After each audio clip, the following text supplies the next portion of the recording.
Buenas tardes y muchísimas gracias por la invitación.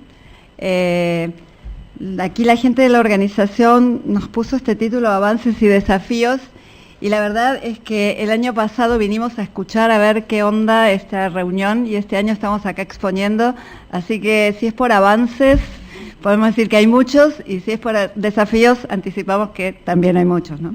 Pero bueno, este año ha sido riquísimo en lo que tiene que ver con lectura fácil, al menos para nosotros.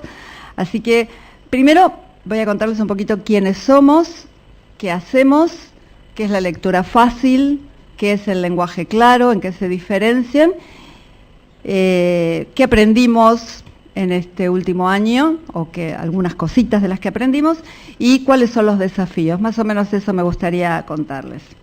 En primer lugar, les mostramos acá nuestro logo con nuestros dos globitos de comunicación, así en dos colores, para mostrar un poco ya la diversidad. Y de paso decirles entonces, ya en la próxima diapositiva, que cuando conformamos el grupo Lengua Franca, decidimos definir nuestra misión como facilitar la comunicación en situaciones de diversidad lingüística. Somos personas que venimos de trabajar en lenguaje, en ámbitos bastante diversos, mayoritariamente con discapacidad, pero en ámbitos bastante diversos. Y la verdad es que, bueno, decir diversidad lingüística, que ahora vamos por ahí a tipificar un poquito más, es decir lo que pasa todo el tiempo. Siempre hay diversidad lingüística, siempre yo hablo, ustedes escuchan, siempre hay alguien que tiene más poder que otros, siempre alguien habla, variedades que son mucho más prestigiosas, son mucho más mayoritarias que otras. Entonces todo el tiempo estamos en situaciones de diversidad lingüística.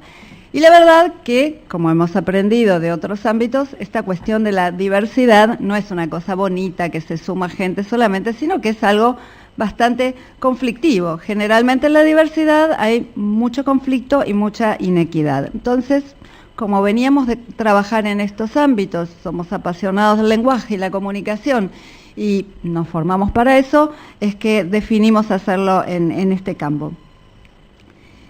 Y nosotros definimos para nuestro trabajo, la próxima diapositiva, que la diversidad lingüística es el abanico de lenguas, variedades, otros repertorios y prácticas que usan las personas en una misma comunidad para comunicarse.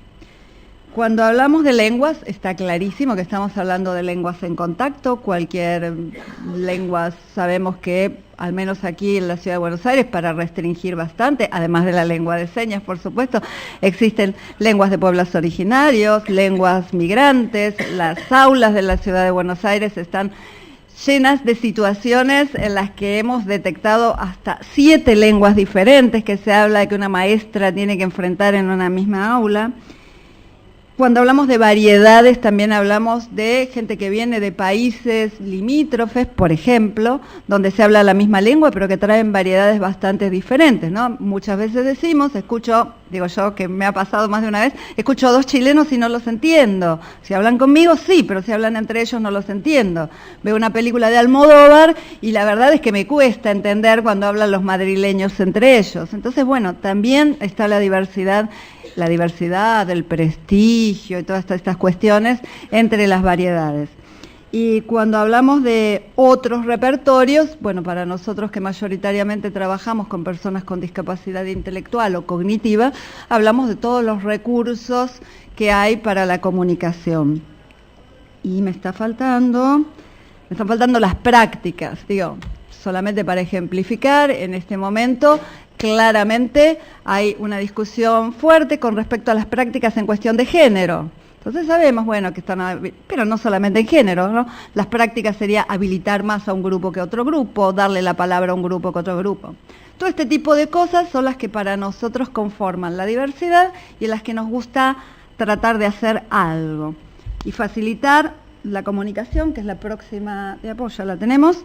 Entonces decimos que facilitar la comunicación para nosotros es hacer adaptación, que es de lo que vamos a hablar, adaptación a lectura fácil, que es lo que hacemos, sensibilización, capacitación o políticas que hagan que el esfuerzo individual o grupal por comunicarse sea exitoso. Esconde esto último que acabo de decir, esta idea de que cuando dos personas o más intentan comunicarse, la responsabilidad es de todos y no de uno solo, no del que no llega a la lengua estándar, tiene más responsabilidad que el que está ubicado cómodamente en la situación de normal. Entonces, vamos de lleno a lo que nos invitaron a hablar, que es la lectura fácil. La lectura fácil es, mejor dicho, primero les diría que nosotros, después de todo este planteo que nos hicimos, de la situación lingüística en la que vivimos, nos llegó afortunadamente a las manos un manual de lectura fácil y dijimos, por aquí vamos a empezar. La lectura fácil es un modo de escribir que facilita la comprensión lectora, que alcanza la lengua, el contenido y la forma. Permite que más personas accedan a la lectura, a la educación, a la información y a la cultura, elimina obstáculos, favorece la inclusión. Pero prefiero centrarme en esto de que alcanza la lengua, el contenido y la forma. Porque no basta con escribir con palabras simples y oraciones simples para que otra persona comprenda. No basta solamente con adaptar los contenidos para que otra persona comprenda, sino que todo eso también necesita una disposición del texto de determinado modo en las páginas, con determinado modo de marcar las cosas importantes de las no importantes, con determinado modo de presentar las ilustraciones. Todo eso alcanza la lectura fácil. Lengua, contenido y forma. Definimos los destinatarios de la lectura fácil. Es que tal vez muchos sepan lo que es la lectura fácil, pero últimamente nos encontramos que hay muchas personas que preguntan y por eso por ahí me extiendo un poquito en esto, ¿no? Definimos los destinatarios de la lectura fácil como las personas que tienen dificultades específicas para comprender. No estamos hablando ni de dificultades sensoriales, ni de dificultades de incapacidad para la lectura. O sea, la palabra incapacidad es muy terrible, pero bueno, es clarita por el momento. Digo, personas que tienen dificultades específicas para comprender los textos, dificultades que son transitorias o dificultades permanentes. Dificultades permanentes claramente son las situaciones de discapacidad, ya sea de desarrollo o discapacidades adquiridas, como las que suceden a raíz de un accidente cerebrovascular, ¿no? El ingreso en una situación de afasia o en la evolución de la edad, ¿no? Por eso otro de los grupos que definimos es el de adultos mayores, por estas cuestiones de las alteraciones cognitivas que se van teniendo. Y entonces decíamos, personas con dificultades específicas, transitorias o permanentes. Dentro de los grupos serían personas con discapacidad de desarrollo o adquirida, discapacidades cognitivas específicamente. Y cuando hablamos de cognitivas hablamos no solo de lenguaje, también de atención, de memoria, todas esas funciones que participan en la comprensión lectora. Hablamos de hablantes de otras lenguas, sobre todo migrantes recientes. Es una población que en este momento para algunos países es la que más se está preocupando. En Europa, por ahí las personas con discapacidad, por la fuerza de los colectivos, son los que empujan fuerte la lectura fácil, pero nos encontramos que dentro de ellos, algunos países como Suecia, por ejemplo, que es puntero en lectura fácil, se dice, acordamos que allí nace la lectura fácil en Suecia, utilizan mucho los materiales adaptados a lectura fácil para la cantidad de niños migrantes que tienen en las escuelas, un modo de inclusión educativa, ¿no? Una estrategia para hacer efectiva la inclusión educativa. Y bueno, finalmente tenemos las personas que han tenido escasas oportunidades de escolarización formal, ¿no? Personas que no han estado expuestas, que no tienen un hábito lector todavía, ¿no? Creemos que la lectura fácil puede o sustituir o puede ser un puente hacia la entrada a otros contenidos tal vez más complejos, personas que o están escolarizándose en la lengua española o bueno, que han quedado en una situación en la que su conocimiento de la lengua escrita le permite acceder a contenidos si estos contenidos tienen características accesibles. Esto es la lectura fácil. La lectura fácil es un trabajo que habitualmente hacen personas bastante profesionalizadas, exige muchos procesos, un primer proceso de adaptación, el obvio, ¿no? A partir de contenidos que ya están escritos de manera corriente y que son adaptados. También se puede producir directamente la lectura fácil, pero lo más común es la adaptación de textos, textos expositivos, textos como son los textos escolares, textos informativos como cualquier tipo de información, de folletería, cosas que sirven para dar indicaciones, y lo que nosotros estamos haciendo actualmente, textos literarios. Después les voy a contar un poquito rápido cómo lo hacemos, pero esos serían los 3 grupos grandes de texto. Como primo hermano, un poquito más tranqui, de la lectura fácil, está el lenguaje claro.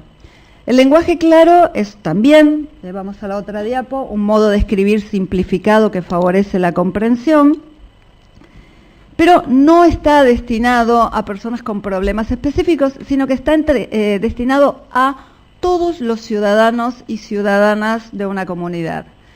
La idea es que en algún momento, en algún campo, con alguna temática, todos tenemos dificultad para comprender. Si no, yo creo que traje algunos ejemplos. Por ejemplo, a veces nos quejamos del periodismo, y no es por quejarse del periodismo, que de allí he venido, pero bueno, qué sé yo, pasa una cosa así, a ver si podemos poner el ejemplo, lo voy a leer. Dice, es del día de hoy, de Diario Popular. Dramático rescate de una mujer que intentó suicidarse en Recoleta. Ya sabemos, rescate, intentó, sabemos, la señora no se murió, lo sabemos ya, pero insiste con un dramático momento se vivió este jueves cuando una mujer decidió quitarse la vida al querer arrojarse de la azotea, quitarse la vida arrojándose de la azotea, diríamos, ahorraríamos muchas palabras y haríamos más fácil el proceso, y en un edificio de Recoleta, plan que fue interrumpido por efectivos de la ciudad. El episodio fue alertado por un llamado al 911. El episodio no sucedió, el episodio es el rescate, por lo tanto el rescate no fue alertado. Bueno, todas estas cosas, estos trabajos que esos trabajos que tenemos que hacer nosotros con ir y venir con la información, en general nos genera más esfuerzo y nos imposibilita leer de una.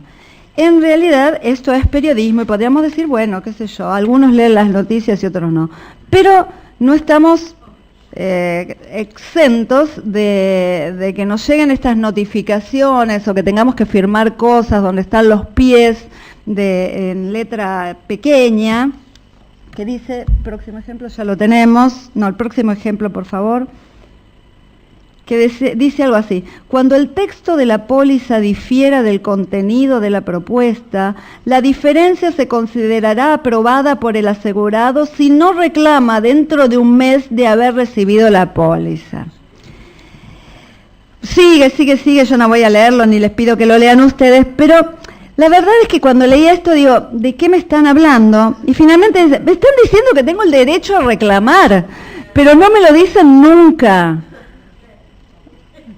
Por lo que entendemos que la complejidad no es ingenua, y otra vez volvemos a que la diversidad es inequidad, ¿no? Pero bueno, bueno, esto es lo que el español simple, perdón, el lenguaje simple, en nuestro caso español simple, claro ha sido en realidad se llama el lenguaje simple, claro, ciudadano o llano, cualquiera de esos términos.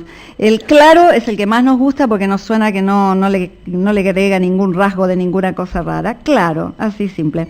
En realidad, en nuestro medio, no en otros, que se han dado cuenta que si escriben de manera clara ganan más plata, todavía nosotros acá a las empresas no pudimos hacérselo entender.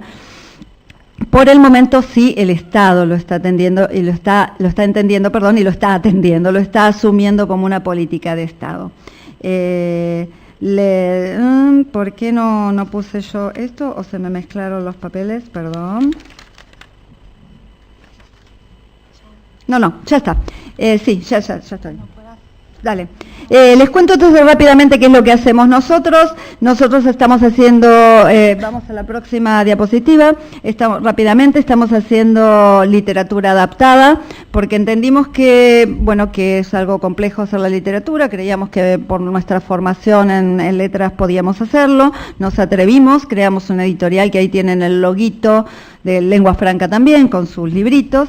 Tenemos un libro publicado que es 5 cuentos de intriga, y ahí hay una de las imágenes que presenta a 3 personajes, un forzudo negro con un turbante, en un medio así, medio del norte de África, un explorador y un niño, que son los protagonistas del cuento, de uno de los cuentos, y el que está ahora en imprenta, 5 cuentos de grandes autores, donde tenemos una imagen del hombrecito del azulejo con la muerte y el hombrecito del azulejo haciendo unos tonos azulados y muy tétricos, pero un poco para mostrarles también que las imágenes contribuyen a la adaptación de libros. En la próxima tenemos las 2 tapas de los 2 libros, uno con una mirilla porque es 5 cuentos de intriga, entonces hay una cerradura como para espiar ahí la intriga, y el otro con la pluma típica de la escritura. Esto es lo que nosotros venimos haciendo en este año que pasó, como les decía al principio, desde que vinimos a este encuentro y este momento. Y lo que acabamos de hacer es un encuentro de buenas prácticas en el que tratamos de juntar a los grupos que estaban trabajando en lectura fácil y lenguaje claro. Entonces, sintéticamente podría decirles que como aprendizaje, recordemos que habíamos dicho al principio avances y desafíos, podríamos decir que como aprendizaje de este año para nosotros y como avances es que hay muchos grupos trabajando, grupos del Estado, del Ministerio de Justicia, sobre todo, que están trabajando en la adaptación o explicación, los 2 caminos se están tomando ellos, de leyes, hacen lenguaje claro y lectura fácil. Organizaciones de la sociedad civil, como somos nosotros, o también Primos Visibilia, y empresas, que no son muchas, tenemos una sola registrada, que Comunicación Más Inclusiva, que está trabajando en accesibilidad a los museos. Como desafíos, creemos, y se dice dentro del mundo de la lectura fácil, que el más importante es la promoción. Dentro de discapacidad intelectual tenemos mucha menos participación que los usuarios de cualquier material que se haga para otro tipo de discapacidades sensoriales o motoras, cualquiera sea el material, ¿no? O sea, de lectura o de otros. Entonces, esto de difundir y generar demanda, o sea, concientizar sobre el derecho de poder tener materiales accesibles, para nosotros es, creemos, uno de los desafíos número 1, o el desafío número 1, promocionar y generar demanda. Por supuesto, la falta de recursos, bueno, la peleamos y vamos logrando que se sensibilicen distintos actores para financiar proyectos, y un tema que fue el que se desencadenó a partir del encuentro del año pasado, que es el tema de los derechos de autor, algo que está saneado para los materiales de discapacidad, para discapacidad visual, pero que no tenemos liberados los derechos de autor para discapacidad intelectual. Entonces, bueno, los procesos son larguísimos. Hemos aprendido que además cuando nos llega una sesión, aunque sea gratuita, después de mucho pelearla del exterior y bien escrita en inglés, que además tenemos que traducirla por traductor público para poder inscribirla. Entonces, bueno, un libro que tendría que haber salido en 3 meses, llevamos como 9 y todavía no terminamos de meterlo en imprenta. Eso es algo que estamos trabajando con la Dirección de Derechos de Autor, pero bueno, son cosas que debemos darle tiempo. Y de paso, mezclado con esto de los derechos de autor, está esta cuestión de los materiales para educativos, de quienes los compran, a qué editoriales se los compran, y también esto mezclado entre esto de derechos de autor y la demanda, generar la conciencia dentro de quienes compran los materiales educativos de que también debe haber materiales de este tipo para educación. Eso es todo. Muchas gracias. Perdón. Fuerte aplauso para Analía. Seguimos con Sol Muñoz de Canales. Bueno, hola, ¿qué tal? Bueno, yo ante todo soy docente, usuaria del material de Canales, sí, usuaria del material de Canales, así que lo que les voy a contar también viene fundamentado desde la práctica docente y áulica. Pero primero quería retomar un poquitito lo que es la accesibilidad para la comunidad sorda, que cuando uno trabaja con la comunidad y en la comunidad empieza a ver y a darse cuenta que la accesibilidad tiene que ver con el estar cómodo. Y esto es lo que se dice, ¿no? Yo de esta manera estoy cómodo o cómoda cuando mi lengua está en uso y cuando mi lengua es accesible para mí. Esto me genera comodidad, ¿no? Confort, como a todos. Cuando nosotros decimos yo acá me siento cómoda, en mi casa estoy cómoda, con este amigo estoy cómoda. Bueno, de la misma manera una lengua genera comodidad. Y para la comunidad sorda, la lengua cómoda es la lengua visogestual y espacial, que bueno, que es una lengua que puede ser vista.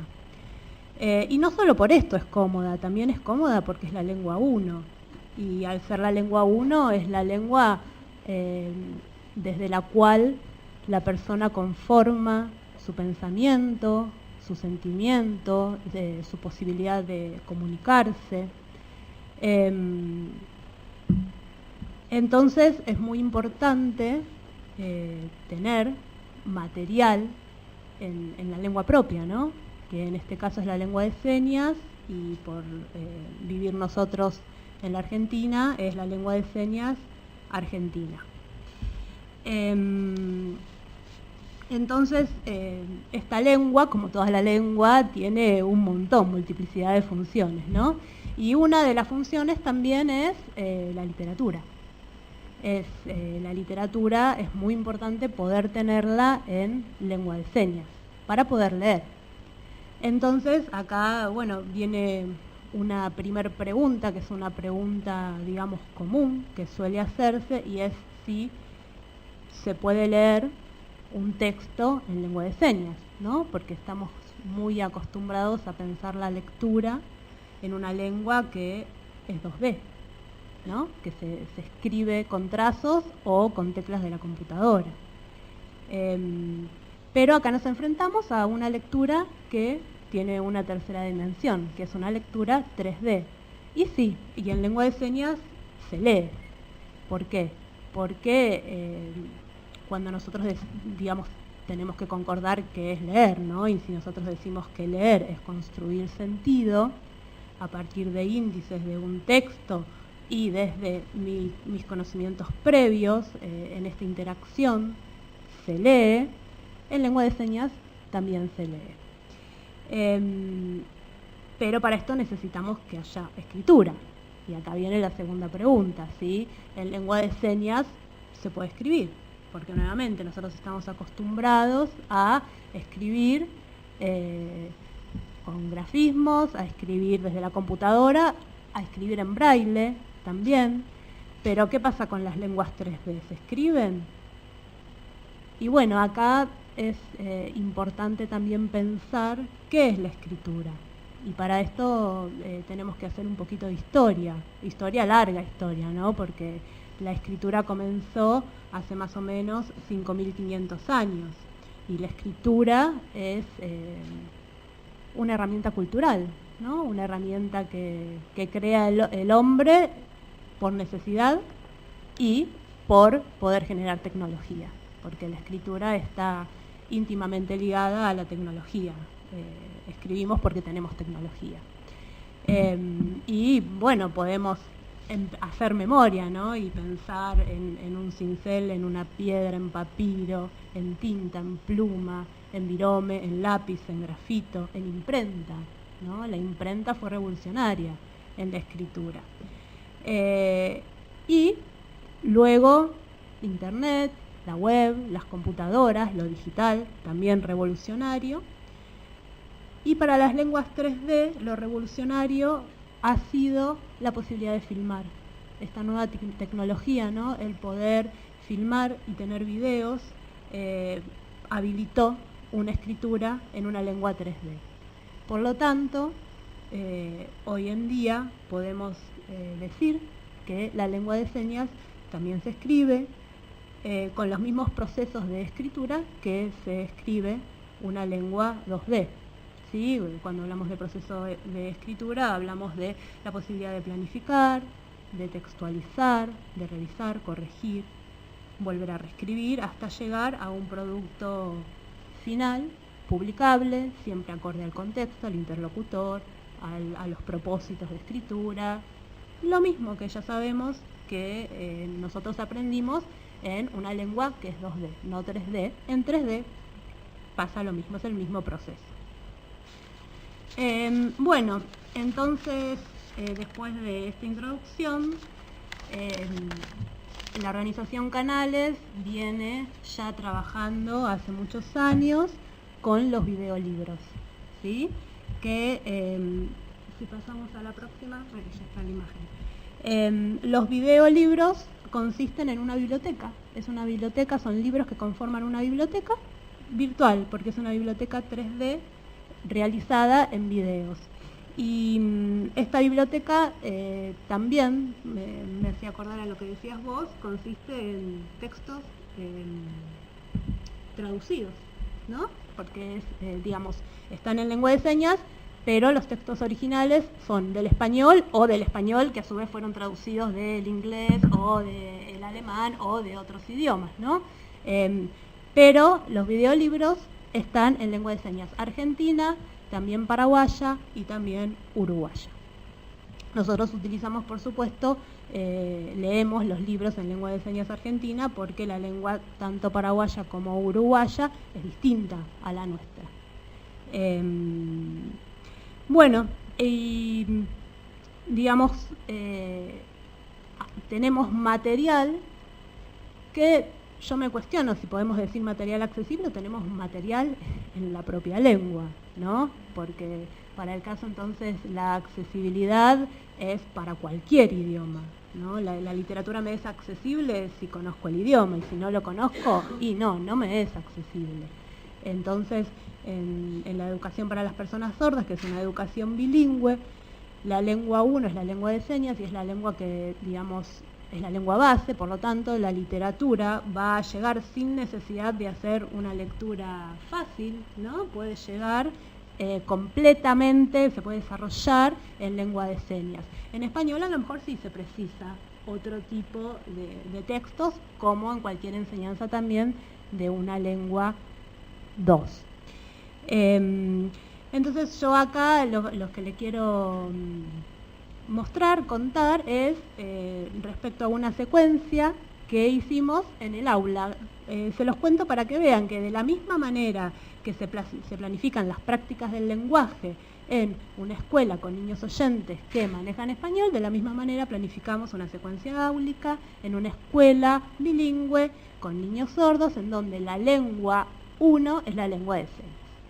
Entonces les presento acá esta secuencia didáctica que fue armada siguiendo un eje. Este eje fue seguir un género de cuentos de terror fantástico. Entonces hicimos una selección de varios cuentos.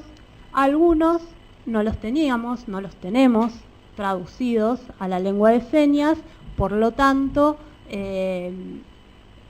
se tradujeron dentro de la escuela, ¿sí? Los que yo ahora les estoy presentando es una secuencia de lectura que fue hecha completamente en lengua de señas. los alumnos no han leído en esta instancia los cuentos en español. ¿Sí? Es una secuencia de lectura en lengua de señas. Acá pueden ver los distintos textos que se utilizaron, una novela de Norma Huidobro llamada La casa de la viuda, Alma, que es una narración basada en un cortometraje, La despedida, que es un cuento que está dentro de una antología que se llama Un mes después y otros cuentos aterradores, El almohadón de plumas, que si bien no es terror fantástico, está en la línea, de Horacio Quiroga, La cicatriz y El nombre, un cuento popular gitano de Transilvania.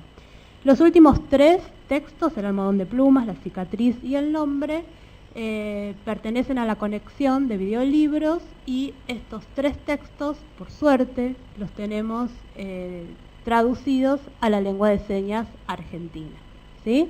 Entonces los alumnos han podido realizar una lectura directa de estos textos.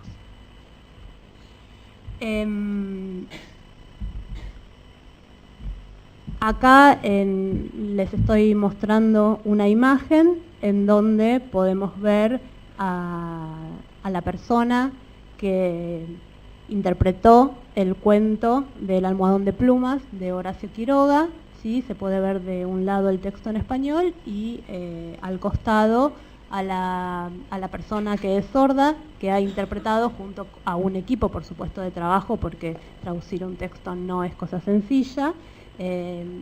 Han traducido el texto y esto es, digamos, lo que el libro, el cuento que leemos dentro del aula.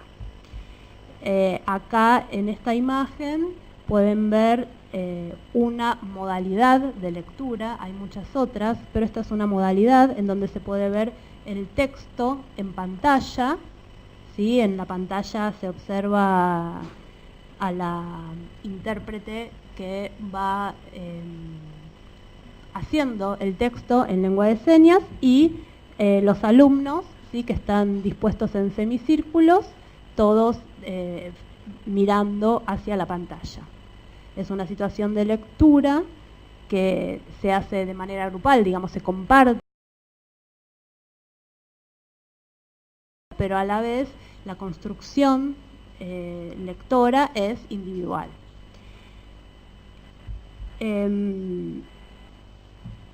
Bueno, acá esta es una foto que muestra una situación de trabajo, luego en otra instancia de trabajo, ya con el cuento leído, interpretado, intercambiando, y luego los alumnos están haciendo ya trabajos que tienen más que ver con el español.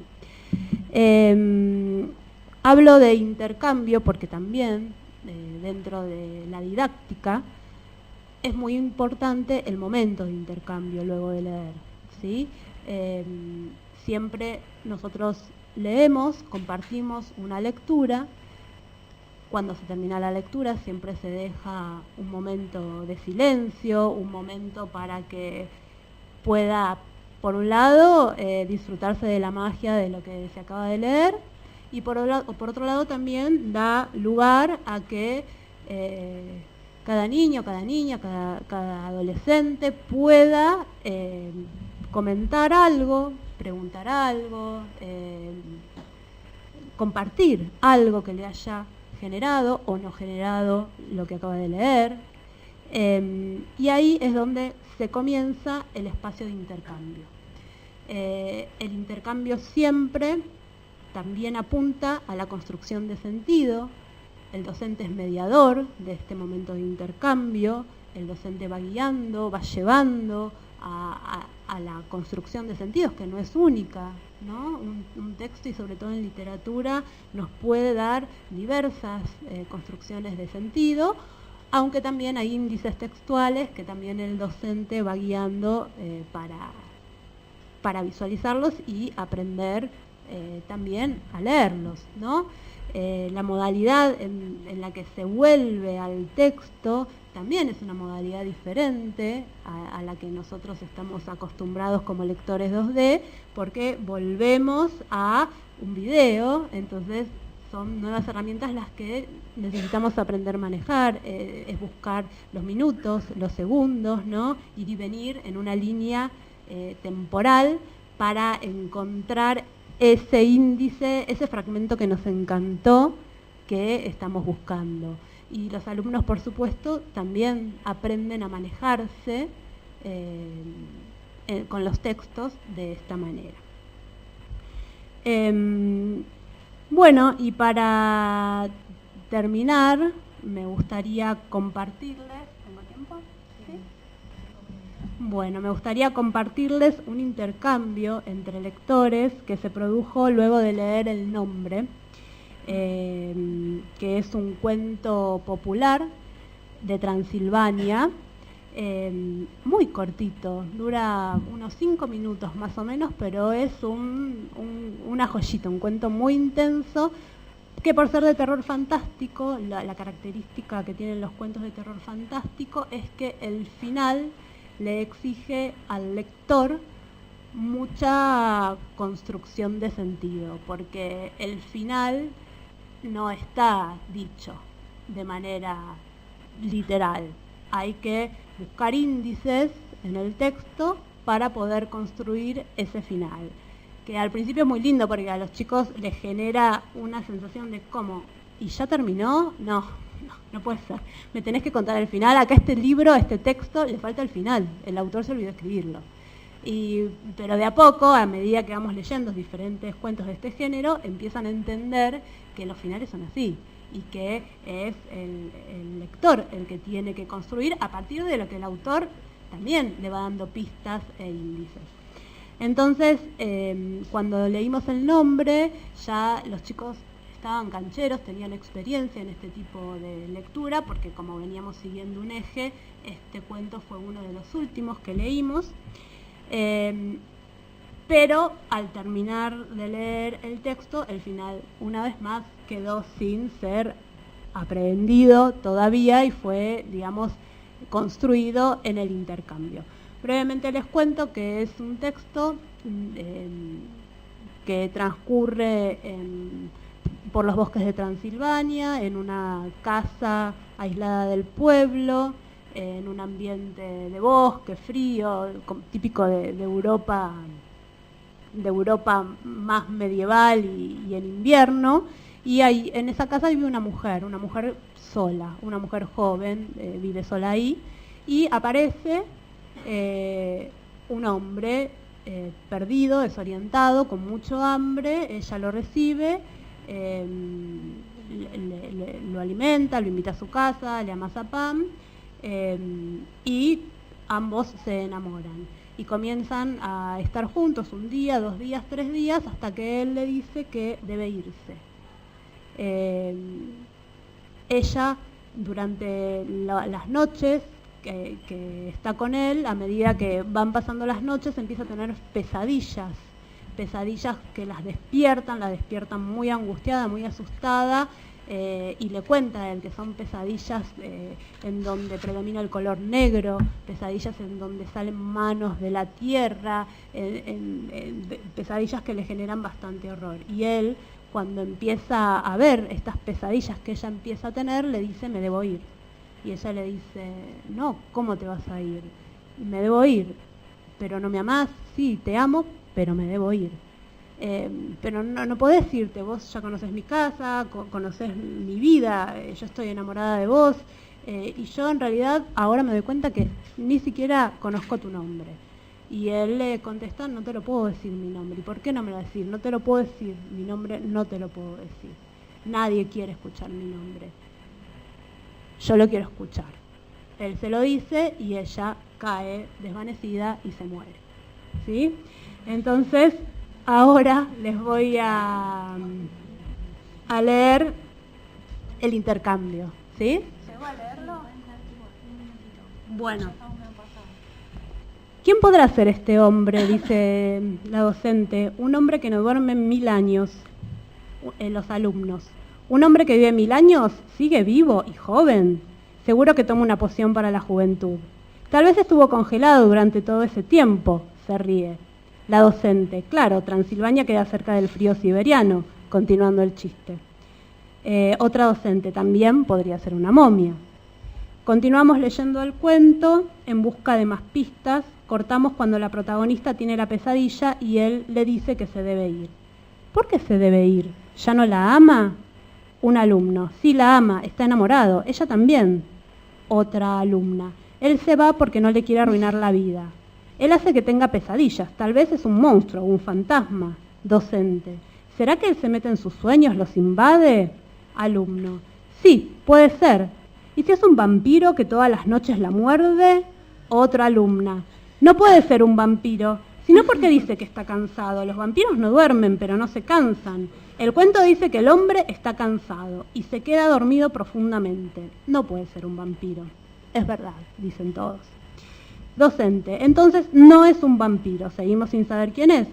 Pensemos en el sueño. Ella se levanta transpirada y asustada. Dice que soñó con cuervos. ¿Saben qué significan los cuervos? No. Dicen que los cuervos sobrevuelan un lugar cuando hay una muerte cerca. ¿Recuerdan Blancanieves, la película? La bruja siempre está con pájaros. Surge intertextualidad. Alumno, sí, claro, con cuervos. Docente, el cuervo representa la muerte. La bruja intenta que Blancanieves muera. Ahora pensemos en el color. ¿Qué color aparece en la pesadilla? El negro. El caballo es negro. ¿Y qué significa el negro? Seriedad, rigidez, oscuridad, dicen los alumnos.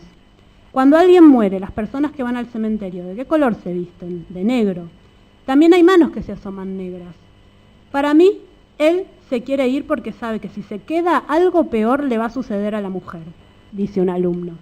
No sé qué podría ser, pero algo feo, mucho peor, y él no quiere quedarse. Él se siente responsable de eso. Otro alumno. A lo mejor las pesadillas empeoran, o ella se transforma en algo, o enloquece, o él se mete en su sueño y queda ahí para siempre. Docente, ¿qué le dice él? ¿Por qué no puede quedarse? Volvamos al texto. Releemos la explicación que él le da a ella. Docente, él le dice, desde que yo llegué acá, ¿a qué lugar se refiere? A la casa. Claro, a la casa de la mujer. ¿Y el sueño qué significa? ¿Vieron que él dice, desde que yo llegué acá, en el mundo nadie muere? Y la seña de mundo, piensen que todo este intercambio es en lengua de señas, ¿sí?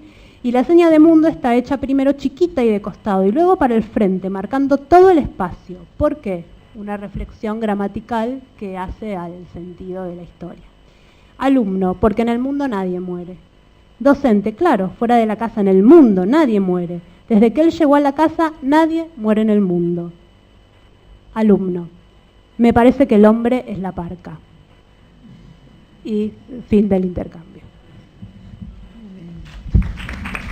Un fuerte aplauso para Sol, muchas gracias.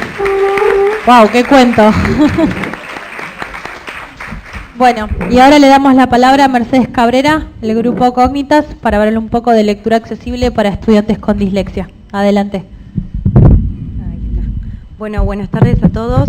Yo pertenezco a un grupo de psicopedagogas que trabajamos específicamente con dificultades específicas de aprendizaje y en nuestra población de pacientes que nos llegan para el trabajo, el 90% de ellos tienen dislexia, son diagnosticados con dislexia.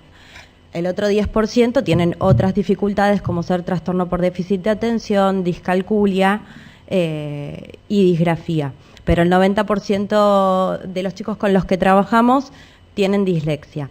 Entonces hoy les voy a compartir un poquito la experiencia del trabajo con los libros digitales que conocimos hace ya más o menos 2 o 3 años. Venimos trabajando con ellos con los libros que utilizamos de la biblioteca digital Tiflonexos y que nos resultan de gran ayuda y a los chicos les permite acceder en igualdad de condiciones que el resto de sus compañeros al aprendizaje. Me parece importante primero definir de manera muy breve el concepto de dislexia como para ubicarlos y que ustedes puedan saber un poquito más sobre esto. Se trata de un trastorno que es inesperado, que dificulta lo que es la recepción del lenguaje, la comprensión y la expresión de la palabra. Y se da en chicos o en cualquier tipo de personas. Hay veces que nosotros lo detectamos en niños pequeños y otras veces que nos han llegado adolescentes o adultos y donde lo hemos detectado porque es persistente. Esto quiere decir que los acompaña durante toda la vida. Y que se dan personas que no tienen ninguna otra discapacidad física o intelectual y que tienen capacidad para el aprendizaje. Todo eso lo hice. Si quieres pasar porque estaba en... Entonces, con lo que nos encontramos es con una dificultad o una ausencia en lo que es la fluidez. Son chicos que leen de manera vacilante, también ausencia en la exactitud en la lectura.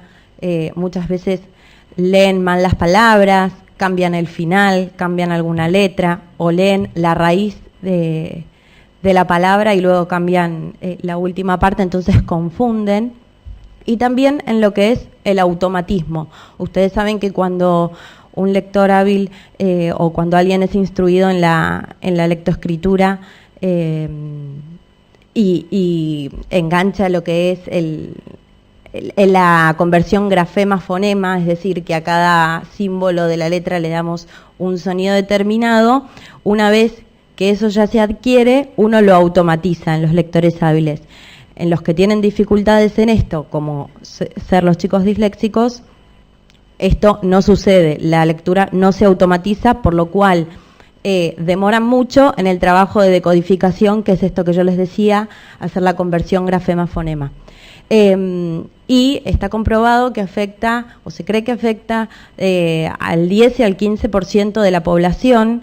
Por eso nosotros cuando vamos a los colegios a hablar por nuestros chicos decimos hay 2 o 3 chicos por aula que tienen dislexia, lo cual es un índice altísimo y muchas veces en los colegios nos responden, nosotros tenemos un chico en 4º grado con dislexia, entonces lo que le decimos un URO diagnosticado.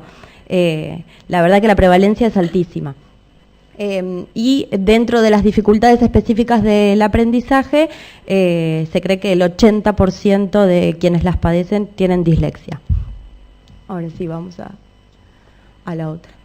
Bueno, voy a hablar entonces de los beneficios que tienen los libros digitales en el trabajo con los chicos que padecen este trastorno. El primer beneficio es que permite el acceso a la lectura. Sabemos que el sistema educativo está basado en la lectoescritura y siendo que es una dificultad específica la dislexia en la recepción y comprensión de la palabra, imagínense la dificultad que tienen estos chicos para acceder ya desde 1º grado o desde antes, desde el jardín de infantes, donde empiezan a trabajar con las rimas, con los sonidos iniciales de las palabras. O sea, son chicos que desde el inicio de su escolaridad se encuentran con una dificultad. Entonces, sobre todo cuando van yendo a los cursos superiores, sobre todo cuando pasan a 2º ciclo, 4º grado, donde empieza a haber mucho más texto, muchas más cosas para estudiar, se incorporan las ciencias formalmente, encuentran mucha dificultad. Entonces,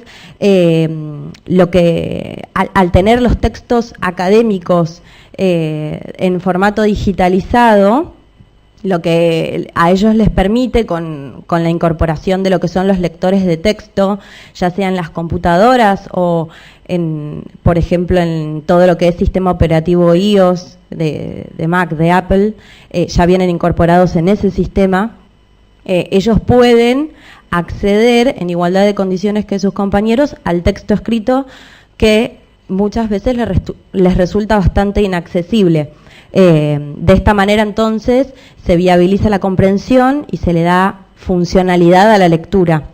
Lo que nosotros siempre les decimos a los papás y en los colegios, porque cuando les comentamos que vamos a trabajar con los textos académicos de forma digitalizada y con lectores de texto, lo primero que nos dicen es no van a leer nunca más, van a dejar de leer porque de este modo escuchan. Lo que nosotros les decimos es que no, que eso es un mito, que es importante que sepan que no es que dejan de leer, ¿sí?, sino que pueden, o sea, tienen a la vista el texto, que van escuchando, y lo que nosotras creemos es que si esto no sucede, dejan de leer, porque muchas veces el libro tradicional de papel les resulta tan inaccesible que es ahí donde dejan de leer. Ya no quieren leer el libro de cuentos que en un principio, sobre todo cuando en los primeros años es más de disfrute de la lectura. No quieren leer el texto de ciencias sociales, el de naturales, y peor cuando llegamos a secundaria y se empiezan a poner en juego varias materias que necesitan de la comprensión y de la lectura. Otra de las fortalezas que vemos en la implementación de lo que son los libros digitales acompañados, ¿no?, de un lector de textos es que aumentan el vocabulario.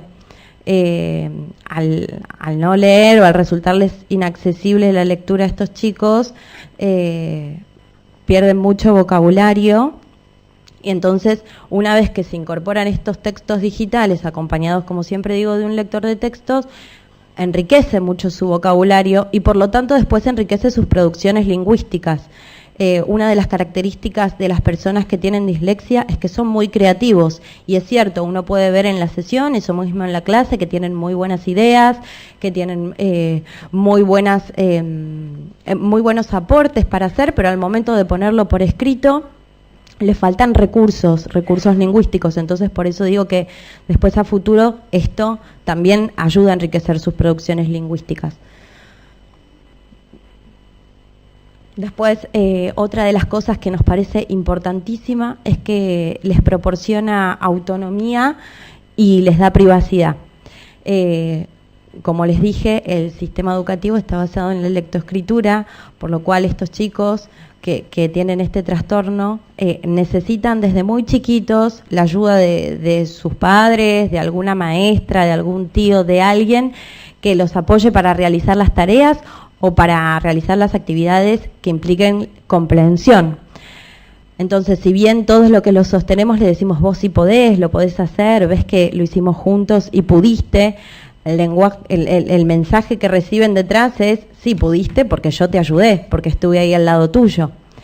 En cambio, una vez que ellos tienen todos estos textos de forma digital, los textos de trabajo en la clase, nosotros trabajamos con chicos que están en edad escolar, por eso hablo desde lo que es el aula, les da mayor autonomía, porque una vez que ellos empiezan a manejarlo de manera correcta y se dan cuenta que les resulta beneficioso, pueden empezar a hacer las tareas solos, pueden empezar a estudiar solos, y ya no necesitan tanto de la familia que los esté todo el tiempo atrás para que puedan realizar sus tareas. Y también les da privacidad, porque, a ver, no solamente son chicos que van al colegio, sino son chicos que también les interesan ciertos temas. Sobre todo nosotros trabajamos con muchos chicos de secundaria, donde a los varones les gusta leer quizá o por qué no a las mujeres, algún suplemento de fútbol, y no le van a ir a pedir al papá que le lea y lo lee para interiorizarse o saber sobre algún tema o saber quién ganó. Las chicas empiezan a querer leer, no sé, revistas también que se encuentran de este modo digital, empiezan a querer leer revistas de belleza, qué sé yo, o alguna novela de amor, y no le van a pedir a la mamá o al papá que les venga a leer eso. Entonces, además de autonomía, creemos que los ayuda en esto de la privacidad. ¿Otra? Otra de las cosas que también me parece muy importante es que lo que permite tener el texto en formato digital es que se pueda acomodar a las necesidades del lector. Alguno habrá escuchado decir que a los disléxicos se les mezclan las letras, se les mezclan las palabras. Es un poco así. Entonces lo que necesitan muchas veces es una tipografía determinada, mayor interlineado entre las palabras, mayor separación entre las palabras, letra de mayor tamaño. Entonces, tener el texto de esta manera permite que ellos lo acomoden a sus necesidades. Muchas veces hay algunos que el contraste entre el blanco y el negro les resulta medio molesto a la vista, entonces también le pueden cambiar el fondo o pueden cambiar el color de la letra, y también pueden disponer del libro en el lugar donde estén en el momento que sea, ¿sí? Se lo pueden llevar a cualquier lado y lo tienen de manera accesible en ese momento. Y en secundaria también les sirve para hacer resúmenes. Pueden tener el libro de historia ahí, ven el capítulo, pueden modificar el texto, borrar aquello que no consideran un punto importante, hacer alguna anotación, digamos. Entonces resulta muy beneficioso en ese aspecto. Y también economiza el tiempo que demoran en realizar las tareas. Está comprobado que las personas disléxicas tardan de 3 a 5 veces más en la lectura y en la comprensión. Por lo cual, imagínense que lo que alguien lee en una hora, ellos lee y entiende en una hora, ellos tardan 2 horas y media, 3 o más. Y sin contar lo difícil que se les hace sostener la jornada escolar, porque muchas veces no les permiten tener estos recursos que quizás sí utilizan en las sesiones de trabajo y que sí utilizan en las casas para estudiar. Muchas veces los colegios nos encontramos con esa traba, que no los dejan llevar la computadora, no los dejan llevar el libro de forma digital, sí los dejan utilizarlo en la casa, pero no ahí en el colegio, por lo cual sostener la jornada escolar para ellos muchas veces es muy difícil y terminan muy cansados y tienen que llegar a su casa y volver sobre el libro de papel. No, entonces esto los ayuda a economizar el tiempo y también a tener tiempo de ocio, porque son chicos que en general terminan muy agotados porque hacen una triple escolaridad casi. Terminan a las 8 de la noche de hacer las tareas o más, tras peleas con la familia y demás. La verdad que resulta muy desgastante. Así que tener los libros en este formato realmente economiza el tiempo para lo que es el estudio y la lectura. Y otra de las cosas, los acerca a la literatura. Los acerca a la literatura. Son chicos que desde chiquitos tuvieron, como dije antes, dificultades, no disfrutan de leer, no disfrutan de lo que llamamos nosotros la lectura placentera, por el esfuerzo que les demanda esa lectura, ¿sí? O por los actores que tienen que intervenir para que yo lea y pueda disfrutar de un relato. Entonces, tenerlo de esta manera, porque además la biblioteca cuenta con un montón de libros de distintos tipos, no solo académicos o escolares, sino novelas y demás, que los acercan a la literatura. Y por último, que bueno, un poco lo fui diciendo al principio también y que nos parece lo más importante, es el concepto de inclusión educativa. O sea, nos parece que esto es una herramienta fundamental y un recurso fundamental que le permite a la persona con dislexia acceder a la currícula común en igualdad de condiciones.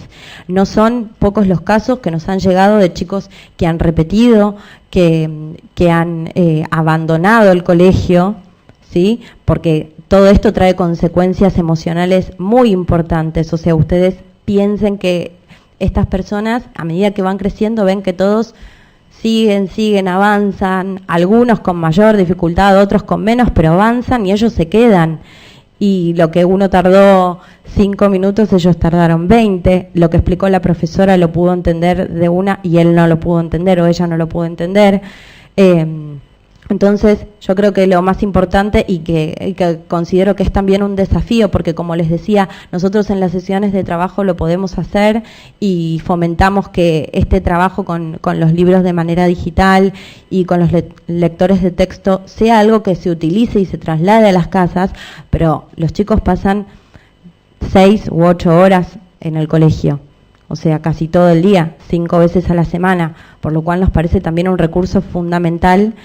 Y es un desafío, y es una barrera y un desafío al mismo tiempo con la que nos encontramos para que esto realmente pueda incorporarse en el aula y que puedan tener la misma posibilidad de estudiar y aprender que sus compañeros. Muchas gracias. Muchas gracias, Mercedes. Bueno, abrimos un espacio de 10 minutos de preguntas.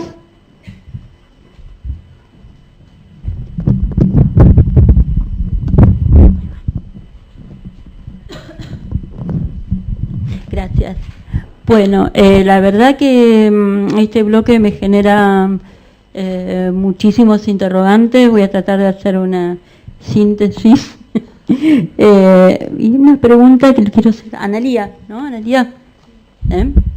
Sí, Analia. Vos hablaste en un momento de accesibilidad a museos. Sí. Sí, perfecto. Yo querría saber si hay algún avance al respecto, porque hay muchísimo para hacer con respecto a eso, a la accesibilidad a museos, o sea, con los textos curatoriales, Sí. cómo lo piensan y si, como te dije antes, si hay avances al respecto. Sí, mira, nosotros no estamos trabajando en eso, pero se presentó la Dirección Nacional de Museos en el encuentro de buenas prácticas Sí. y ellos están trabajando tanto en los textos, no escuché nada en relación con lengua de señas, pero sí están trabajando con la adaptación a lectura fácil de los textos, Sí. que verdaderamente son atroces. Pensar que llevan a los chicos de 8 o 9 años a los museos donde hay cosas tan complejas para leer, pero no solamente con eso, sino también con las obras en 3D, Ajá. para reconocimiento táctil. Bien. Entonces son y toda la señalética, por otra Sí. parte también, Sí. vimos que eso sí lo están haciendo.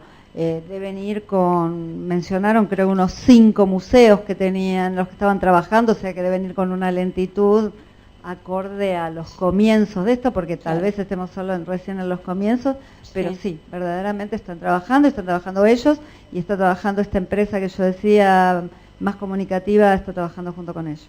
Encuentran una buena predisposición, digo, Sí, todo bien. hicieron Bueno. una presentación excelente con mucho trabajo detrás, o sea, no es un trabajo, mi impresión, ¿no? Te digo la impresión Sí. que tuve, que no era un trabajo intuitivo, digo, era un trabajo muy fundamentado y la verdad es que pusieron con un apasionamiento, creo que verdaderamente están trabajando. Ajá. Me dio gusto escucharlo, sí.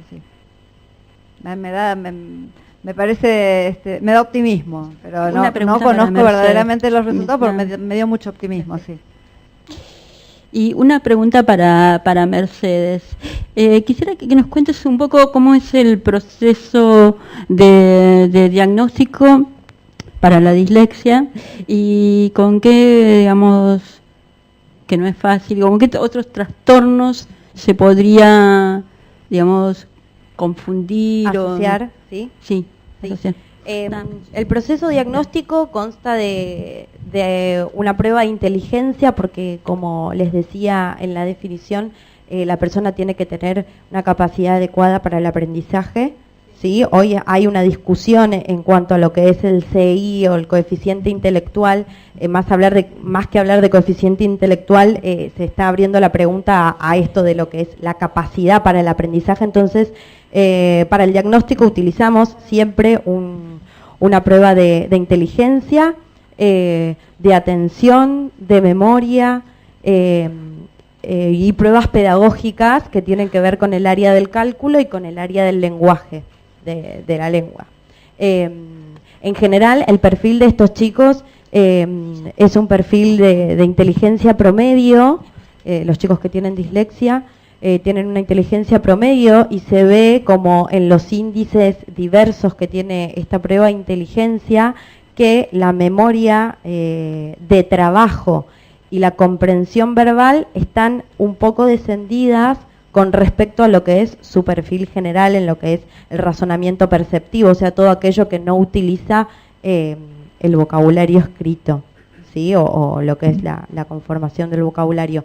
Y se nota un descenso significativo con respecto a los chicos de la edad. O sea, a ver, si evaluamos a un chico de 10 años, se lo compara con chicos de su edad, hay baremos que están estandarizados para eso, y se ve un descenso significativo en lo que es la comprensión de textos y se ve afectada lo que es la ruta visual de la lectura y la ruta fonológica. Hay algunos que tienen solamente afectada la ruta visual, otros solo la fonológica, y algunos en los que ambas rutas de la lectura se encuentran descendidas.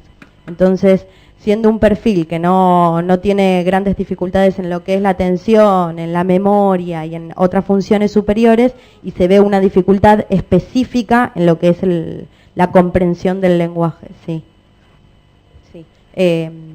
Y en general no hay un disléxico puro, decimos nosotros. Muchas veces cuando vienen a las consultas nos consultan porque en el colegio les dicen que es desatento, que no presta atención, que en realidad muchas veces eso es consecuencia de la dificultad o de lo inaccesible que les resulta los materiales de trabajo habituales en el aula.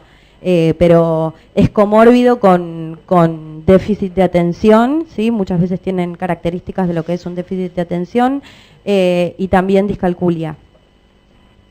Sí.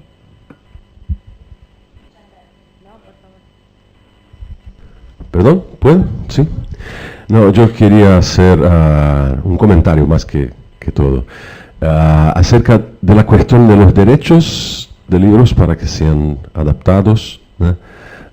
En términos de las personas con discapacidad auditiva, que hay una discusión muy interesante en la OMPI, la Organización Mundial de Propiedad Intelectual, que es responsable por el Tratado de Marrakech, que en el Tratado de Marrakech originalmente son las personas con discapacidad visual o con imposibilidad de lectura, porque incluye los disléxicos también, ¿no? Pero hay hoy día también una discusión muy importante sobre excepciones para las personas con discapacidad auditiva, que va a facilitar enormemente el trabajo una vez que esté aprobado. Entonces, yo creo que es importante todos ustedes participen de esto y saber, ¿no?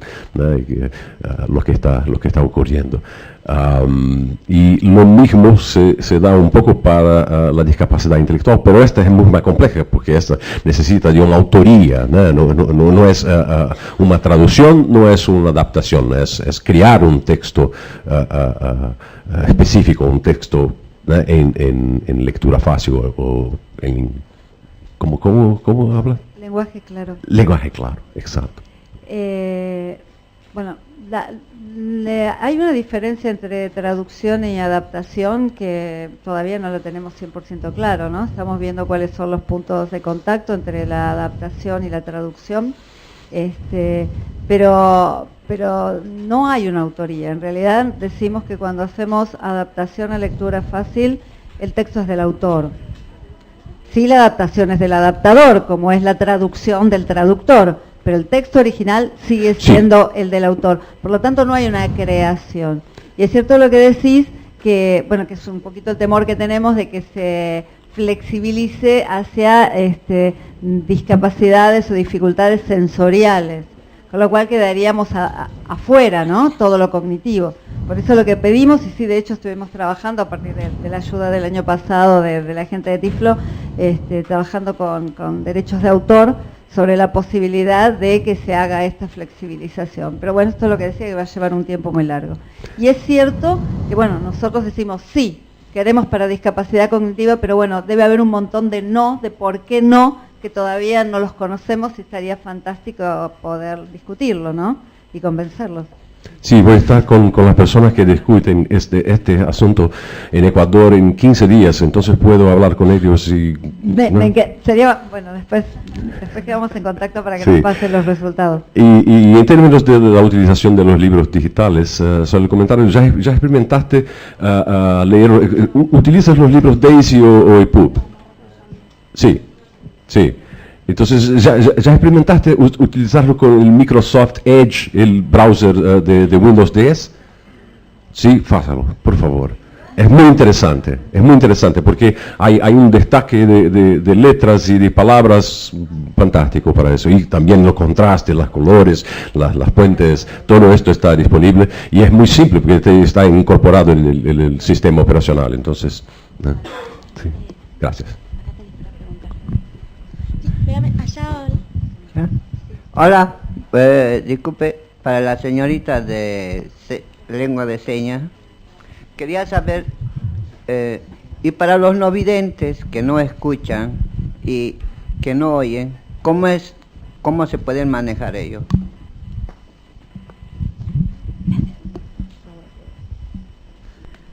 Es una pregunta difícil porque es una pregunta que tendríamos que hacerle a la tecnología, ¿no? ¿Cómo se podría? Yo creo que no estamos en momento histórico aún de tener un 3D táctil. Estaría genial. Me parece que sí, que no sé si hoy día estaríamos dependiendo, desconozco, de una persona in situ que quizás tiene que ver con lo que decía ella, aún de no poder lograr independencia, autonomía y privacidad. Supongo que con el avance tecnológico tal vez se podrá, pero no puedo responder más que eso. Yo quiero agregar una cosita. Para el colectivo específico de la sordoceguera, que se reconoce como un colectivo con discapacidad, lo que pasa mucho de la sordoceguera es que no es una persona ciega y sorda, es una persona sordociega, se reconoce como colectivo, como un único sujeto. Las formas de acceso a la tecnología que tiene la población con sordoceguera generalmente es a través de las líneas braille, que no sé si las conocen o tuvieron el contacto alguna vez. Para eso necesitamos que esa persona sordociega esté alfabetizada en braille, por supuesto. Y tienen distintos sistemas de comunicación que siempre van a depender de cómo esté dada la discapacidad, de las características de esa persona, que puede ser a través de la lengua de señas, en el caso de que haya una baja visión, que en ese caso se hace la lengua de señas asistida,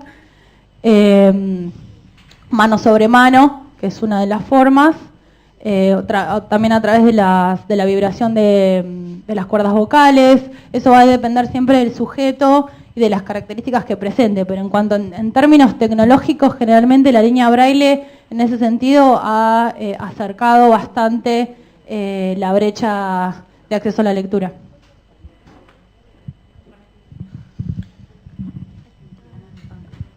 ¿Una más o ya? ¿No hay más preguntas? ¿No? Yo tengo dos preguntas, uno para Mercedes y otro para Analía. Para Mercedes, me gustaría saber, tengo curiosidad y también a la vez muchas inquietudes, porque quiero saber, en el caso de las personas ciegas que no tienen esa ruta visual y tienen algún trastorno en la lectura, ¿cuál sería la razón por la cual muchos alumnos ciegos con muy buen coeficiente intelectual, con una inteligencia muy buena, tienen dificultades para leer? Si la dislexia atraviesa este trastorno. Y para Analía, sabemos que todas las personas necesitan apoyo o van a necesitar a lo largo de su vida. ¿Qué reto social o a nivel político tiene la Argentina con respecto, por ejemplo, al uso de manuales para el usuario, por ejemplo, construir un mueble para su casa, abrir un producto, y es poco entendible qué avances hay en eso, con las empresas también que diseñan sus productos y los manuales son difíciles de comprender? Bien, con respecto a la pregunta de la dislexia en personas no videntes, no hay una respuesta cerrada. Sí es cierto que hay algunos estudios, algunas investigaciones, pocas, y que ya quedaron, creo que viejas, porque son del 2011, 2012, donde se hicieron estudios porque se vieron que había chicos que tenían suma dificultad en lo que era el acceso a la lectura en braille. Entonces se creyó que, se hizo un estudio a ver si estos chicos, si se podía hablar de dislexia también en braille, así lo llaman el estudio, dislexia en braille, y se hicieron estudios por neuroimágenes, y en esas neuroimágenes se vio que cuando se activaba el proceso de lectura en braille en personas no videntes, se activaban zonas del cerebro que se activaban al momento de la lectura en personas disléxicas, que eran videntes, ¿sí? Entonces, lo que se concluye de estos estudios, o la pregunta que queda, porque queda una pregunta también en cuanto a lo que es la entrada en juego de la ruta visual en la lectura, porque la pone en cuestionamiento. ¿Cuánto de lo que es la ruta visual vale o se utiliza para la lectura, o si en la dislexia solamente, porque por ahí te mezclas,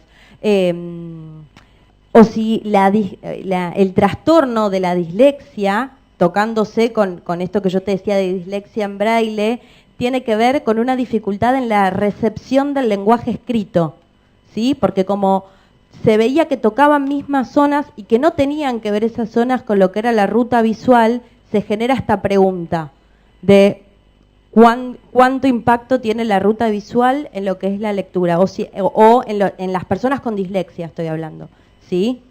Entonces, por ahí se mezcla un poco, no sé si quedó claro o no del todo claro. En este estudio se vio que las personas que leían braille, al momento de leer, se activaban zonas del cerebro que se activaban en personas con dislexia videntes, ¿sí? Y que no tenían que ver con las rutas visuales de la lectura. Entonces, no hay una respuesta definida, faltan muchos estudios, la verdad, pero esto ya se está pensando, porque se han encontrado varias personas no videntes que tenían dificultades en lo que era el acceso a la lectura en braille, con un coeficiente intelectual promedio o alto.